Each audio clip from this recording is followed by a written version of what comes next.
আসসালামু আলাইকুম ওয়া রাহমাতুল্লাহ। প্রিয় দর্শক, আগামীকাল আশুরার প্রথম দিন।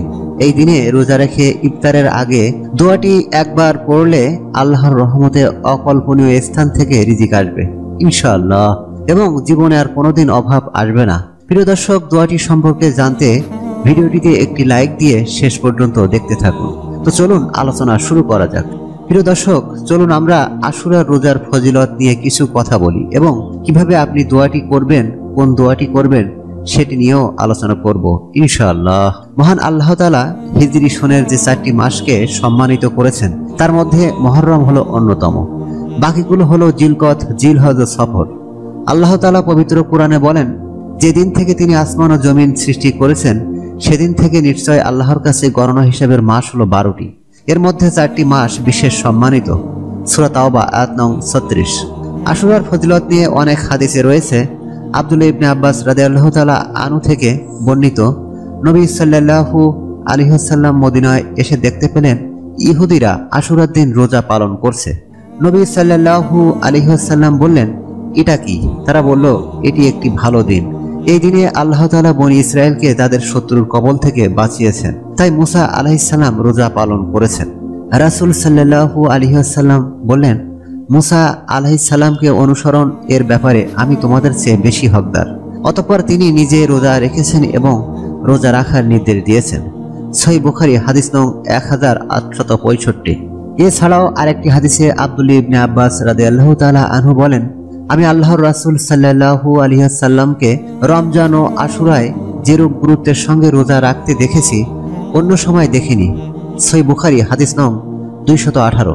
প্রিয় দর্শক, আশুরার রোজার ব্যাপারে আবু হুরায়রা রাদিয়াল্লাহু তাআলা আনহু থেকে বর্ণিত এক হাদিসে প্রিয় নবী সাল্লাল্লাহু আলাইহি ওয়াসাল্লাম বলেছেন, রমজানের পর আল্লাহর মাস মুহররমের রোজা হলো সর্বশ্রেষ্ঠ। সহিহ মুসলিম হাদিস নং 368। অতএব আমরা আশুরার রোজার ফজিলত এবং এর সওয়াব সম্পর্কে জানলাম।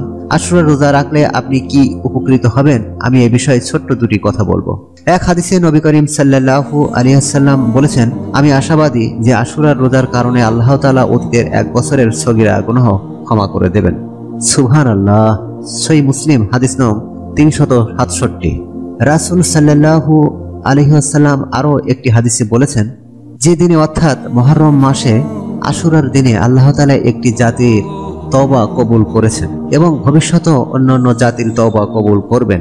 জামি তিরমিজি হাদিস নং 157। সুবহানাল্লাহ। প্রিয় দর্শক, আমরা ইফতারের আগে বেশি বেশি তওবা ইস্তেগফার করব। ইফতারের 10 মিনিট আগে থেকে বসে বেশি বেশি দুরূদ শরীফ তওবা ইস্তেগফার করব। ছোট একটি আমল যদি আপনারা করতে পারেন, আল্লাহ তাআলা আপনাদের অভাব অনটন সবই দূর করে দিবেন ইনশাআল্লাহ। হযরত আব্দুল্লাহ ইবনে আব্বাস রাদিয়াল্লাহু তাআলা আনহু বর্ণনা করেন, রাসূলুল্লাহ সাল্লাল্লাহু আলাইহি ওয়াসাল্লাম বলেছেন, যে ব্যক্তি নিয়মিত আমলটি করবে অর্থাৎ আস্তাগফিরুল্লাহ রাব্বি মিন কুল্লি জামবি ওয়া আতুবু ইলাইহি, আল্লাহ তাআলা তার সকল সংকট থেকে উত্তরণের পথ বের করে দেবেন, সব দুশ্চিন্তা মিটিয়ে দেবেন এবং অকল্পনীয় উৎস থেকে তার রিজিকের ব্যবস্থা করে দেবেন। আবু দাউদ ইবনে মাজাহ হাদিস শরীফে বর্ণিত হয়েছে। তাই অবশ্যই ইফতার সামনে নিয়ে বেশি বেশি দুরূদ শরীফ ইস্তেগফার করবেন আর অভাব থেকে বাঁচার জন্য আল্লাহ তাআলার কাছে বিশেষ করে এই দোয়াটি করবেন। আবু হুরায়রা রাদিয়াল্লাহু তাআলা আনহু থেকে বর্ণিত, তিনি বলেন, রাসূলুল্লাহ সাল্লাল্লাহু আলাইহি ওয়াসাল্লাম বলেছেন, যে ব্যক্তি বেশি বেশি এই দোয়াটি পাঠ করবে তার অভাব দূর হয়ে যাবে। সুবহানাল্লাহ। দোয়াটি হলো, আল্লাহুম্মা ইন্নী আউযু বিকা মিনাল ফাকরি ওয়াল কিল্লাতি ওয়াল জিল্লাতি ওয়া আউযু বিকা মিনাল আজলিমা আও উজলিমা।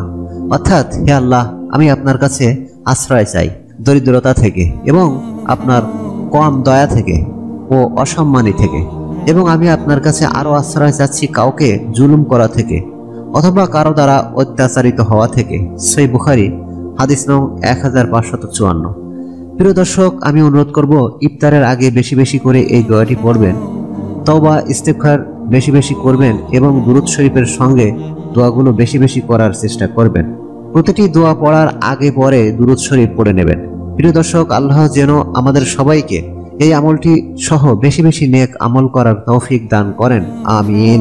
পরিশেষে আল্লাহ আমাদের সবাইকে সুস্থ রাখুন, ভালো রাখুন, এই বলে আজকের ভিডিও এখানেই শেষ করছি।